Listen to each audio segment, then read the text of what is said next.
एक छोटा बच्चा माँ की उंगली पकड़कर मेले में जा रहा था। एक जगह रंग बिरंगी मिठाई देखकर बच्चे ने उसकी तरफ उंगली उठाई, पर उसकी माँ उसे आगे लेकर बढ़ गई। अब बच्चा पलट पलट कर उस मिठाई की तरफ देखता रहा।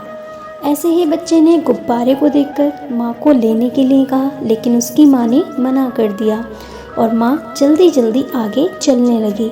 पर बच्चा धीमे धीमे बार बार पीछे देखता हुआ माँ के साथ चलता रहा। मेले में एक जगह बंदर का खेल दिख रहा था। अब की बार बच्चा माँ से हाथ छुड़ाकर खेल देखने के लिए भाग गया। जब खेल खत्म हुआ तब उसे माँ की याद आई, लेकिन उसे माँ दूर दूर तक दिखाई नहीं दी और वह बच्चा रोने लगा। एक दयालु व्यक्ति ने आकर उसे गोद में उठा लिया और चुप कराने के लिए उस बच्चे को गुब्बारे देने का प्रयास किया। बच्चे ने मुंह घुमा लिया। फिर उस व्यक्ति ने उसको मिठाई दी, लेकिन बच्चा फिर भी रोता रहा। उसे अब सिर्फ और सिर्फ उसकी माँ चाहिए थी। मेले की किसी भी चीज़ में उसकी रुचि नहीं रह गई थी।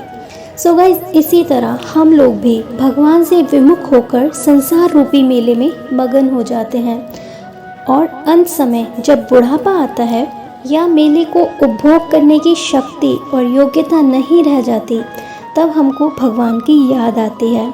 जब मेले के साथी साथ छोड़ने लगते हैं तब उस परम मित्र का हमें ख्याल आता है, लेकिन तब तक शरीर में उसे प्राप्त करने की जो शक्ति चाहिए वह नहीं रह जाती, क्योंकि बहुत देर हो चुकी होती है। इसलिए देर मत कीजिए, चल पड़िए उससे मिलने के लिए। पता नहीं कब इस जीवन की शाम हो जाए, इससे पहले प्रभु के धाम की खबर मिल जाए।